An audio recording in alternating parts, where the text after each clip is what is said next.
Okay, we're at chapter 30 of Tanya, and it's not a very long chapter, and it actually addresses some of what we started to touch on, but let's begin. Okay, so chapter 29, last time we studied, was a harsh talk to ourselves to get us out of an apathetic state. We're still grappling in chapter 30 with other things that come up in our Avodat Hashem, in our service of God, and in our psyche that can get in the way between flow, us and flow.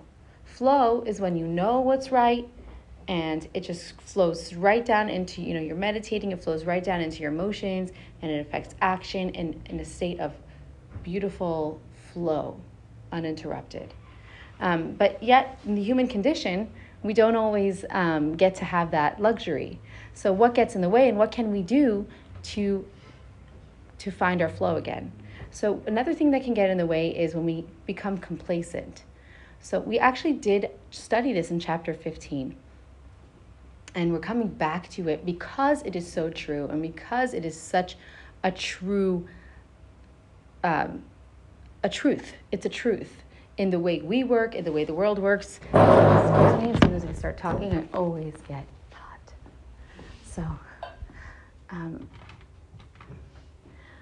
So because it's so true, we're going to keep coming back to it every time we learn a little bit more, and every time we have more background, it's going to make even more sense.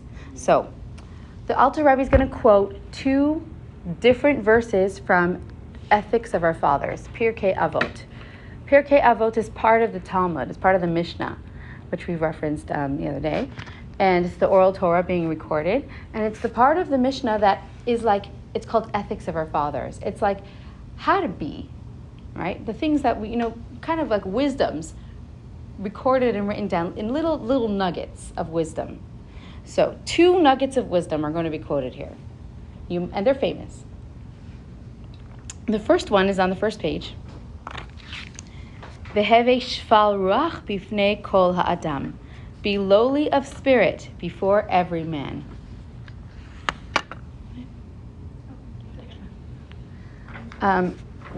So, we take this literally.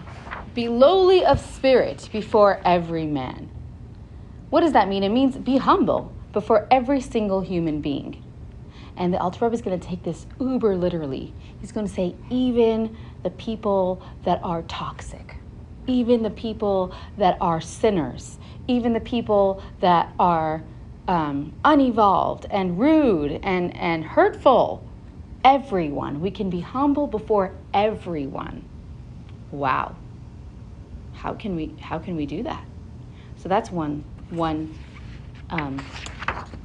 verse from Ethics of Our Fathers. The next verse is even more famous. It's on the end of the second page. Al tadin et chaverach ad shetagia limkomo. Judge not your fellow man until you have stood yourself in his place. Walk a mile in their shoes, right? This is where this comes from. Until you stand in their place. So what does this mean? How can we? It's one thing if, we're talking about within a range, but we're going to be learning radical, non-judgmental policy, radical humility, and it goes hand in hand. When we're not judging other people, we are accessing humility. How is that? What's the mechanism going on here? So, if you look at people from a superficial perspective or from an external, not superficial, external, like you see what they do, you see what they say, then there's clearly this guy's doing, sins, and I'm kind of softcore sins, or this guy's doing, real bad stuff, and I'm a Beinoni, I'm perfect, I've never sinned. But let's say I even was a Beinoni and I've never sinned. This verse, you should be humble before every human, applies to you too, applies to me too, everybody. Even perfect can be humble before hugely, very extremely imperfect. And obviously this applies to more more subtle differences, like if we're both imperfect, So a lot of times when we find ourselves in a situation judging, right? What happens if we look a little internal? What is going on when we're judging somebody else? Comparing, right? We're comparing. We're saying, I don't do that. We're projecting as well, our own projecting our own. I've seen that so much with myself. Like if I find myself judging, if I look a little bit closer inside, I see, oh, I don't want to look honestly at where I'm at. Yeah. Right? So I just say, oh, I did that yesterday. I succeeded yesterday, so why can't they succeed today? Yeah. But wait a minute, did I succeed, 2 days ago? 3 days ago? Right? Am I really don't struggle with this at all? Or let's say I don't struggle with it at all. Do I not struggle with anything? Yeah. So the Alter Rebbe says we take it from an external sphere to a process sphere. We're going deeper, process level. On a process level, it's about struggle. On a process level,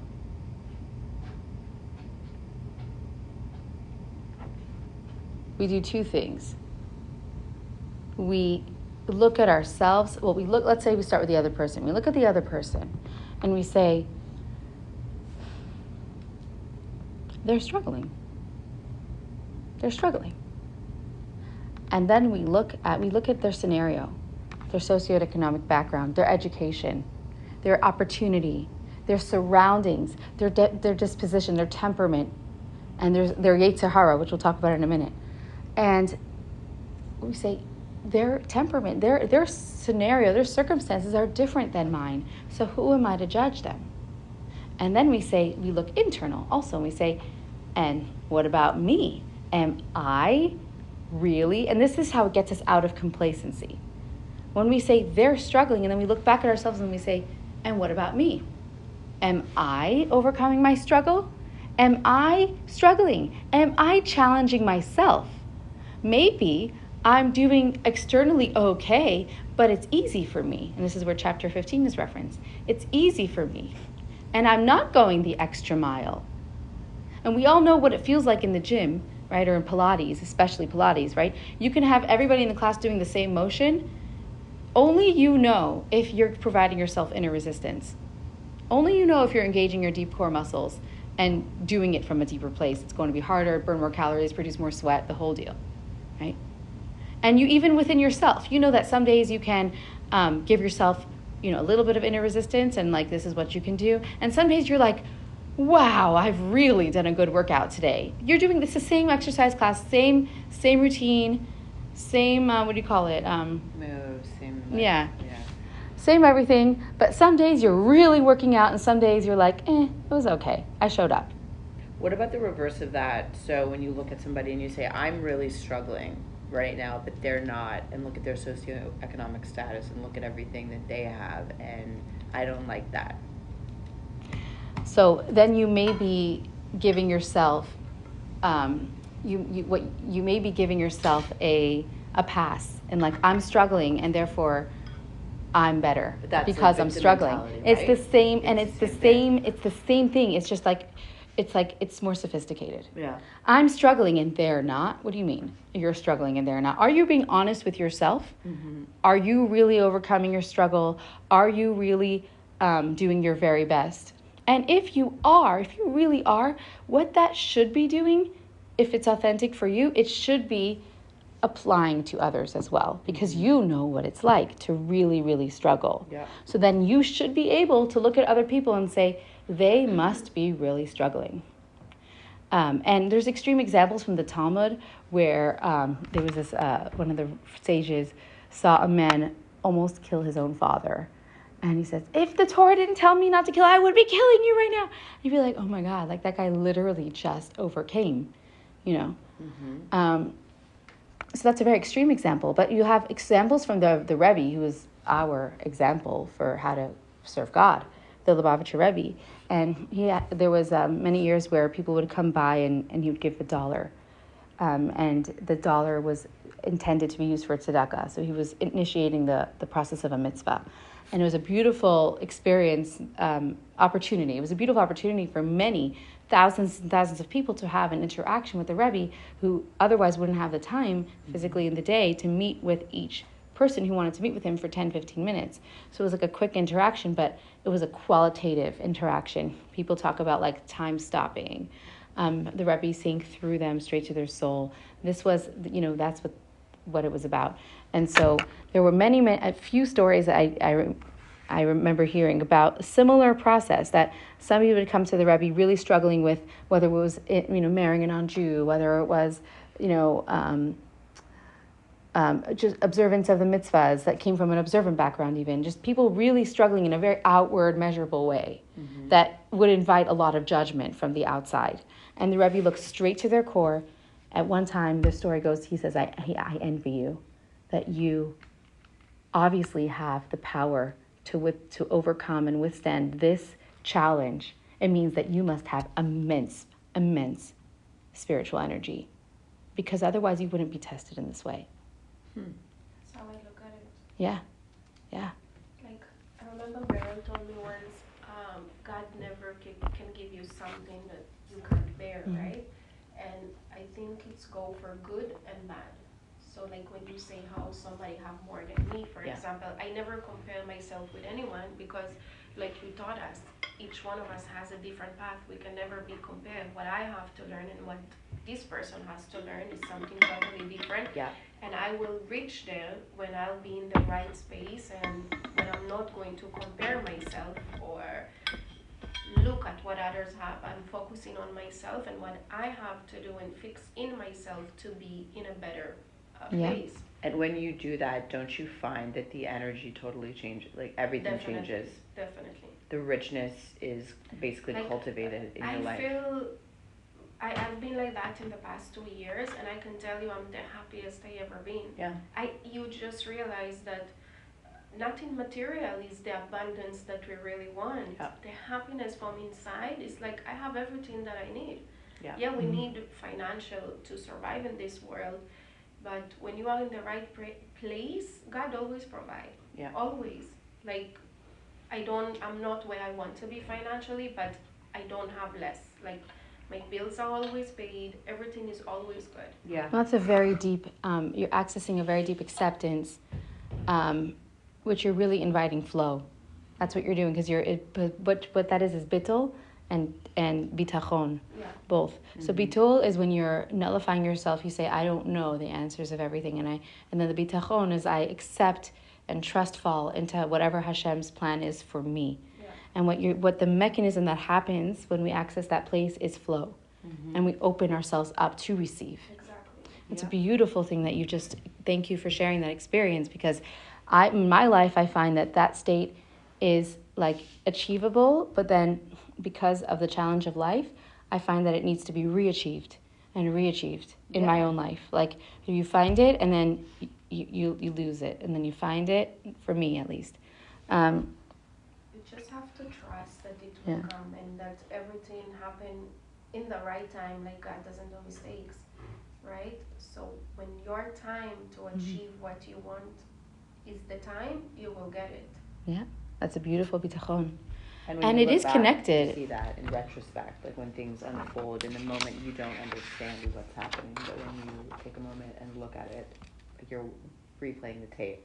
Right. Oh, that makes sense. And I never compare, because you know what? Let's say this person sitting next to me have way more money than me. Is it going to change my life in any way? Is it going to help me in any way? No. Why do I have to compare myself to that person? But also too, you might not know. We don't even know. Like, I mean, maybe they don't. Right? Just in the concept of like comparing. Maybe you think that, but they don't. Right? We don't. Back to your point, we don't know anything about what anyone's going through. Exactly. And it's a very interesting. Sometimes a person maybe they have so much money, but do they have the happiness that I have, the fulfillment that I have? And even if they do, go through struggle. Yeah. And even if they have it, and even if they have it, right? So there's two perspectives that are both true. They're both true, and the Alter Rebbe is challenging us to be mindful of both. One perspective is that somebody else's mistakes are mistakes. They don't get a pass. But are they your problem? Are they are they in your jurisdiction to judge? No, because two truths exist at once. There is accountability, and like I've mentioned this in the past. Somebody once asked, why do we say God is a vengeful God? That sounds so rude. Like, what kind of God? But if you look at it, like, what it does is it relieves human beings, flawed human beings, of the job of being vengeful, right? We release it. It's not our department. We don't know. We get to be trusting, accepting human beings to all human beings. And we leave the accountability to Hashem, right? And Hashem knows truthfully what's in everybody's heart. Yeah. Do we? No. But what is also 100% true, and it's not like pretend true, it's really true, that it is possible to be humble even before a criminal, because we don't know their struggles. And on a struggle basis, we don't even know if the crime they committed was maybe less bad than something they would have committed, and how much struggle it took them to hold themselves back from that. We don't even know, right? We don't even, but we do know, are we going the extra mile in our own lives? So the Alter Rebbe gives us like all these examples of somebody who's even perfect in their Torah and their mitzvot. They're doing every mitzvah, they're not doing any transgressions, yet he goes like, I wrote it down here and it didn't go into my notes, so I'll try to do it from memory. But he writes, he writes, how is your prayers? Are your prayers truly inspired? How is your going the extra mile and there's like the bare bones of the law, and then there's the rabbinical. Are you really taking to heart the rabbinical interpretations of the mitzvot and going, let's say there's Shabbat and there's muktzah, not touching something, and are you going to all the details? Are you doing impulse control? Are you utilizing physical, material things in this world? Are you letting them get to you? Are you giving in to temptation, even in a manner that's non-sinful? Or are you really holding yourself to a standard? Are you holding yourself all the time? Are you using every moment for Torah study that you have free? Are you giving tzedakah? Are you giving tzedakah the amount that is easy for you in your comfort zone, or are you stretching yourself? And then this is a perfect example of non-judgment. Somebody can give $1 a day, and that can be really, really, really hard for them. It could be hard for them because of their personality. It could be hard for them because of their financial situation. And then there can be somebody who gives $1,000, and that's comfort zone. That's comfort zone. Whether it's their financial ability or their personality, they can really stretch themselves to give more. Right? So this applies to every aspect of life. And this is the reason why I think Chabad is the way Chabad is. Chabad has a reputation. I've been told personally many times, I love that Chabad doesn't judge. It's not pretend. I think that people are smart enough to realize if there's a show going on. Yeah. Right? That doesn't work. It's the attitude that it is coming from the Tanya. It's coming from this chapter and other places in the Chassidus. But I would say this chapter is where it's the most directly talked about, is there really is no high ground. It does not exist. It's not true. If I ever find myself feeling superior, when I ask myself deeper, I realize that it's literally ego-based. It's really not rooted in reality, because if I really take into account the person's background, the person's personality, whatever, I know nothing. Yeah. And even Moses was considered the humblest of all men. And why was he humble? Not because he was in denial of his role as the leader of the Jewish people. He knew what his role was, but he really believed the truth, because it is true, the truth that if somebody else were given the same scenario, circumstances, and gifts that he was given, maybe, this is Moses talking, maybe they would do a better job than me. So you're realizing that your place in life, your strengths are not because of you, they're all because of what you are given. So that applies in our strengths of what we're good at, and it applies in the things that we are challenged by as well. And the compassion that we give to others is actually, it's a little, when we apply it to ourselves, we also have to make sure we're not giving ourselves a pass. But we can also apply that same compassion to encourage ourselves to withstand and to overcome the challenges that are in our control. So whenever I find myself judging another person, I say, whoa, whoa, whoa, let's take that. There's this Bach flowers that just came to me now to say, there's, I think it's red chicory or red chestnut, one of those. I think it's red chestnut. So there's these Bach flowers that I utilize as a tool when one of my children or myself is out of balance. And each one of them relates to like a certain stuckness. Mm-hmm. So one of them is the stuckness of, it's red chestnut. And it's when somebody have anxiety about somebody else, like a mother specifically having anxiety, worrying about their children being laid out at night and really just not able to get past it. And what the flower is supposed to do and whatever is supposed to send the energy that is misplaced on another person back to yourself. Mm. And spiritually, when we're judging another person, what we are encouraged to do is take that energy that's being put on other people, and bring it back to ourselves. Maybe we're afraid to look at ourselves more honestly. Maybe it's painful to look deep inside, which is where chapter 31 is going to help us through that process of holding our hand through the process of looking at the painful parts, the sticky parts of ourselves, and working our way through them. Mm-hmm. That's chapter 31. Chapter 30 is almost like it's like a bridge between 29, where we're apathetic, and 31, where we're really facing our bitter aspects of ourselves. And chapter 30 is when we say, it's really about what's inside of me, not what's in other people. Yeah. For me, when I was younger, like let's say 20 to 22, I don't know if it happened to you guys, but I realized when I used to judge, like I will have the same experience on myself, and I'm like, and that's how I learned never not to judge anyone or any situation, because every time that I used to be judging, mm-hmm. like I will have the same experience. Yeah. And from then, it's a lesson. Yeah. And from then, like since I would say the past 15 years, I've learned not to judge anything or anyone and just let it be. Yeah. Mm-hmm. So and I sometimes to others or only to me.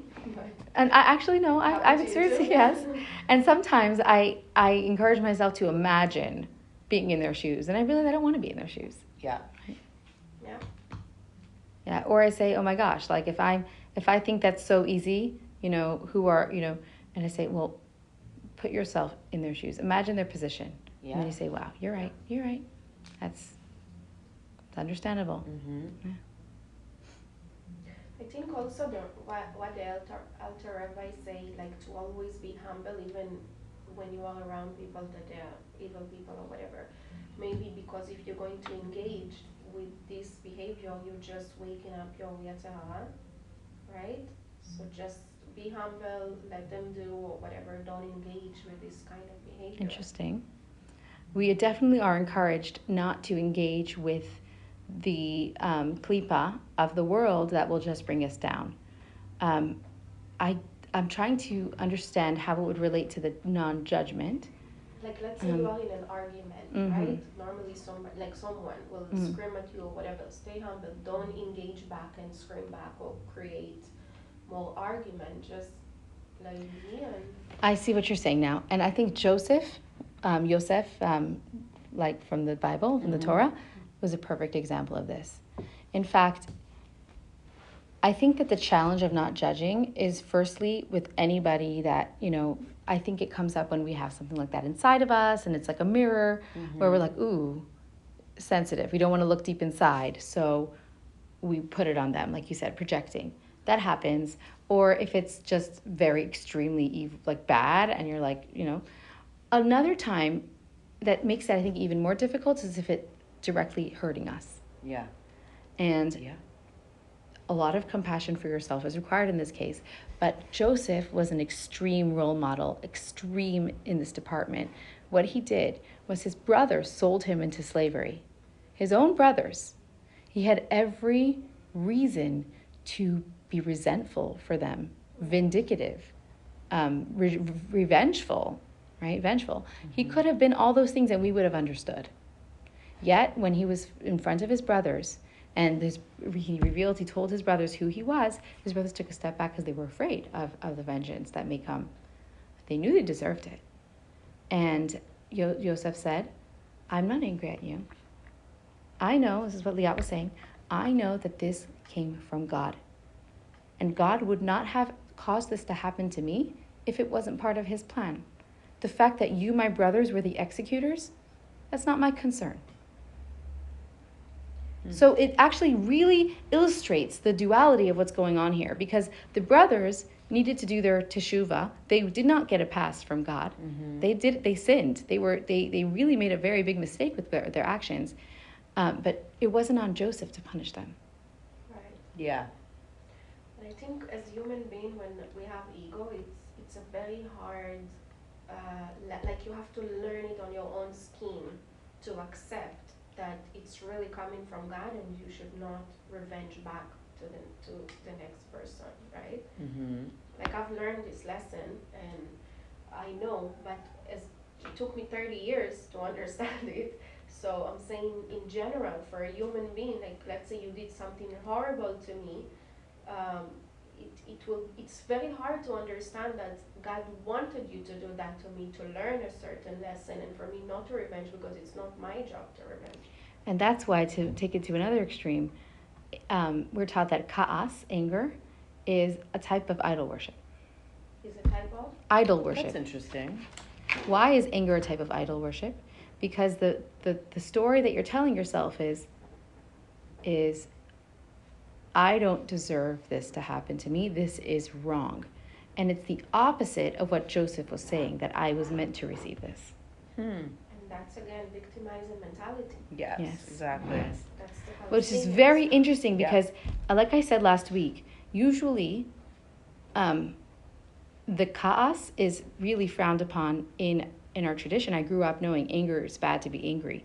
But last week was a time where healthy rage gets incorporated, where we rage at the parts of ourselves that are holding us back. Which I thought was really, really interesting because so much of the regular anger is frowned upon, where it's like, if you're really, really humble, if you're really accepting, then the anger kind of dissolves. Mm-hmm. Yeah, it's not saying that it's easy, but even though, see, what Tanya gives us a gift, it doesn't coddle us. It doesn't say, oh, it's hard, okay, I won't tell you what's expected all the way. He says, no. He looks at us in the most respectful, he looks so highly of every one of us. He says, I'm going to tell you what it's like to be a Beinoni. I'm going to show you where your goals are, right? Even though they're really, really high level, right? And one of those high, and this chapter is a time where those high level goals are described. I know one time, I think you might have asked me, like, what do you mean? You're doing all the things. And I'm like, not according to the Tanya, I'm not. Yeah. Right? Yeah. Because being human we will never reach. We will never make it. There's part of being alive is to struggle and to work and to constantly refine ourselves. We will, if we're done our work, we're not going to be living. Right. Actually, there's a story about my grandfather.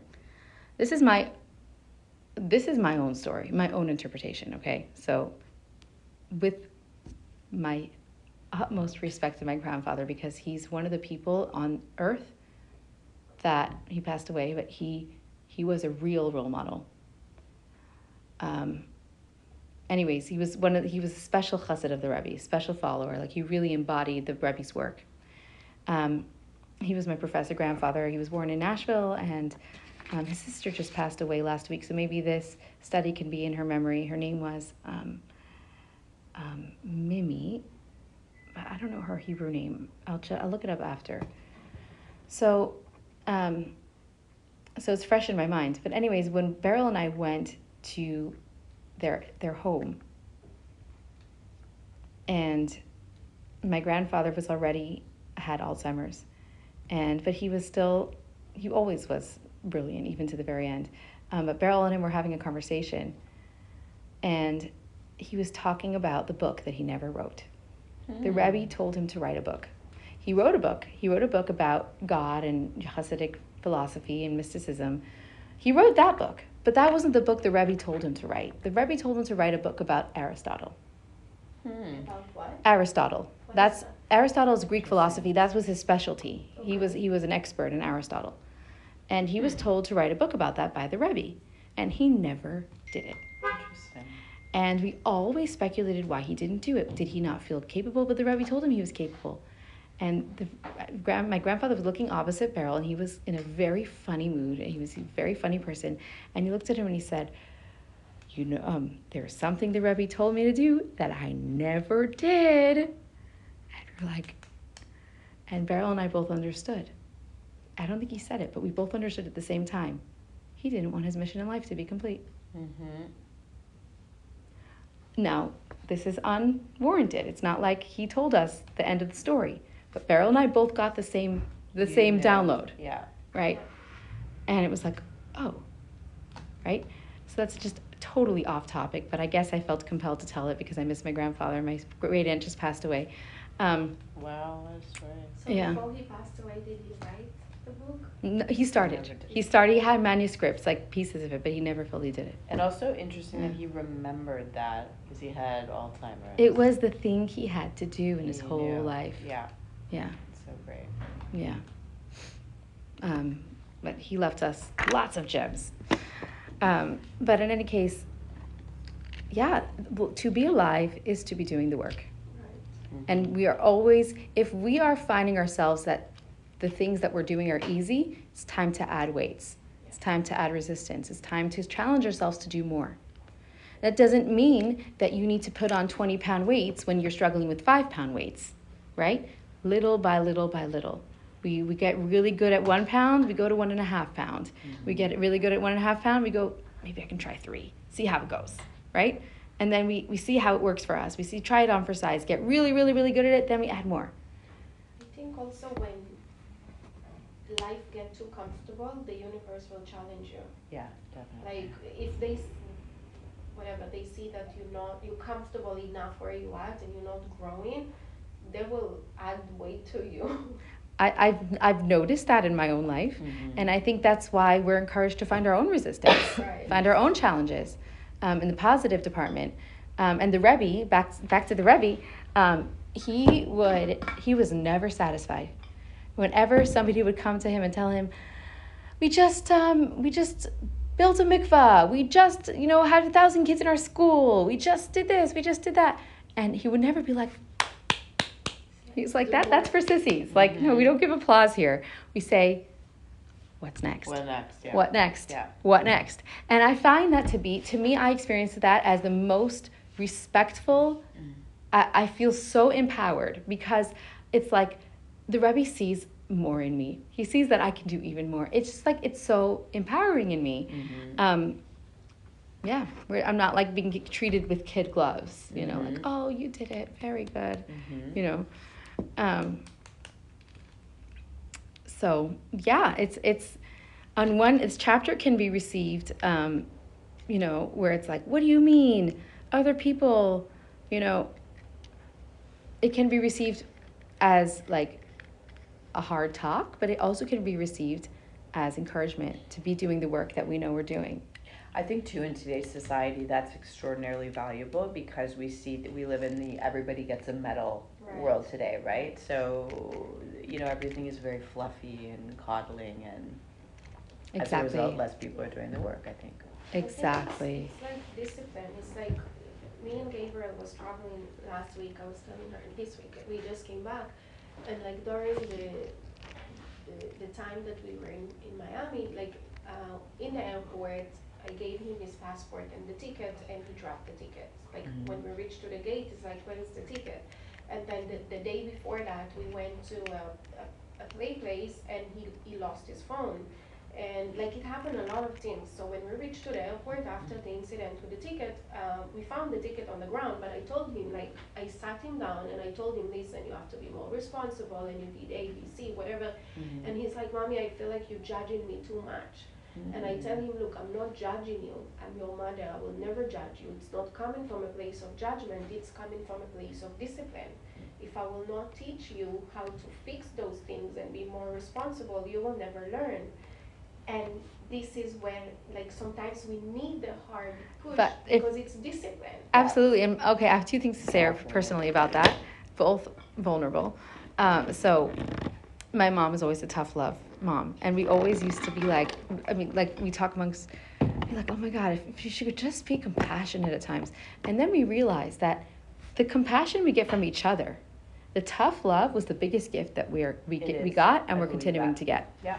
So he gets compassion, yeah, and he gets love, but when he do something wrong, I have to correct him, yeah. And it's for his own growth. If I will not teach him how to do better, he won't know. Yeah. The other thing that I was going to say personally was, I wasn't as good as you. When Rachalea, I was traveling with her, and she lost something. It wasn't this trip, it was another trip. She lost something, and I really judged her. It came from an impatient place. I was like, Rachalea, really? And then, like you said, it wasn't even a day that I lost something myself. And I was like, okay, so we're learning some lessons here. Yeah. It's like, yeah. You just need to, I always tell him, I'm your mom, I would always love you. It's unconditional love, and I'm not coming from a place of wanting to hurt you or say something to harm you or anything like that. It's discipline. It's my job to teach you how to be a better person for yourself and for others. So it's never come from a place of judgment. Yeah. It's my job to You're a create good mother. a better human being, right? The toolkit. You're equipping him. Yeah. Yeah. Yes. It's true. Absolutely. Also, I always tell him, look, I learned so many hard life lessons. I'm trying to, obviously I won't be able to take the life lessons that you have to learn, but at least I'm teaching you so your life will be a little bit more easier than mine. So I want you to learn from those mistakes that I did, so you will not make the same mistakes. Yeah. Trying to avoid pain for him, even though I know it's exactly. That's what we tend to do as mothers. So I think that the real takeaway for today's class is, whenever we find ourselves judging, and there's also, like, another comedian I've taught, I don't want to be a judging butt. Mm-hmm. Like, the judging butt. If you're saying, I'm not judging, but you're judging. So that's when you need to look back and really either put yourself in their shoes, or examine your own self and say, where can I do better?